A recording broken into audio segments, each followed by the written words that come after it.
परीक्षा। राजा कृष्णदेवराय हमेशा अपने सभी मंत्रियों की बुद्धि की परीक्षा लेते रहते थे। एक दिन राजा सभी मंत्रियों को स्वर्ण मुद्राएं देते हैं, लेकिन उन्हें मुद्राओं को खर्च करने के लिए राजा की एक शर्त माननी पड़ेगी कि जब भी वह स्वर्ण मुद्राएं खर्च करेंगे तब उन्हें राजा के चेहरे देखने होंगे। जो भी बिना राजा के चेहरे देखे बिना खर्च करे उन्हें दंड दिया जाएगा। उसके बाद राजा सबको मुद्राएं दे देते हैं और सभी मंत्री मुद्राएं लेकर खुशी खुशी घर लौट गए। एक हफ्ते बाद राजा सभी मंत्रियों से पूछते हैं कि आप सभी ने मुद्राओं से क्या क्या खरीदा। तभी उनमें से एक मंत्री बोलते हैं कि हम सब आपका चेहरा देखे बिना कैसे कुछ खरीद सकते हैं, इसलिए आपकी दी हुई सारी स्वर्ण मुद्राएं ले आए हैं।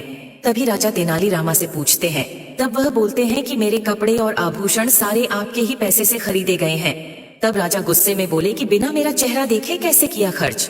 तब तेनालीरामा बोले कि जहां पनाह मैंने जितनी भी स्वर्ण मुद्राएं खर्च की है उसमें हर मुद्राओं पर आपका चेहरा छपा हुआ है।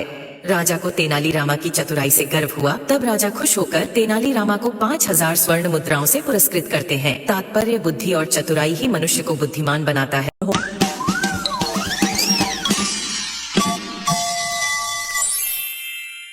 किसी जमाने में एक शक्तिशाली राज्य हुआ करता था।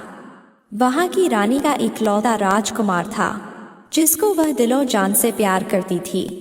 उसने उसकी परवरिश में कोई कसर नहीं छोड़ी थी। राजकुमार जवान हुआ, उसकी शादी की उम्र हो गई। तब रानी ने उसे बोला, एक राजकुमार को राजकन्या के साथ ही शादी करना चाहिए और उसकी तलाश खुद करना चाहिए। लेकिन जीवन साथी चुनने से पहले कुछ बातें याद रखना भी जरूरी है। सिर्फ खूबसूरत चेहरा ही काफी नहीं होता, बल्कि वो नाजुक, बुद्धिमान, मनमोहक होनी चाहिए और जो खुद को सजाए और संवारे भी। राजकुमार ने रानी की बात मान ली और रानी ने उसे इजाजत दी कि वो जाके अपनी मनपसंद राजकुमारी ढूंढ ले। राजकुमार अपने अंगरक्षकों के साथ सफर करते हुए नजदीकी राज्य में पहुंचा। वो राजा के सामने हाजिर हुआ और उनसे अपना परिचय कराया। उसने राजकुमारी से मिलने के बाद उसकी आवाज में खराश होने के कारण उसे वह पसंद नहीं आई। राजकुमार थोड़ा परेशान था, फिर भी उसने दूसरे राज्य की तरफ अपना सफर जारी रखा। कई जगह देखने के बाद भी उन्हें अपने पसंद की लड़की नहीं मिली। वो परेशान हो गए और निराश होकर अपने राजमहल पहुंचे। तब उसने रानी को अपने सफर की सारी कहानियां सुनाई। फिर रानी ने कहा, ये अच्छा नहीं हुआ, पर मैं खुश हूँ कि तुमने उनमें से किसी भी लड़की को नहीं चुना। उस दिन तेज बारिश हो रही थी। उसने किसी को अपने राजमहल की ओर आते देखा। सामने एक खूबसूरत लड़की खड़ी थी, उसके कपड़े भीगे हुए थे।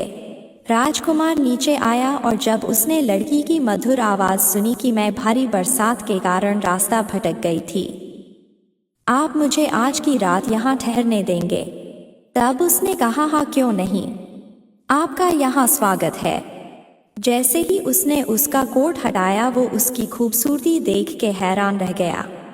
उसने अपने सेवक से उस लड़की का ख्याल रखने को कहा और फिर रानी के पास खबर देने चला गया। रानी उसके साथ लड़की देखने आई। रानी समझ गई कि उसे वो लड़की पसंद आ गई है। रानी ने एक चाल चली ताकि वो साबित कर सके कि वो राजकुमारी नहीं है। मैं इसकी परीक्षा लूंगी। राजकुमार को अपनी मां पर पूरा भरोसा था। रानी ने अपने सेवक से मटर के दाने को पलंग के नीचे रखने को कहा। राजकुमार लड़की को उसके कमरे तक ले गया।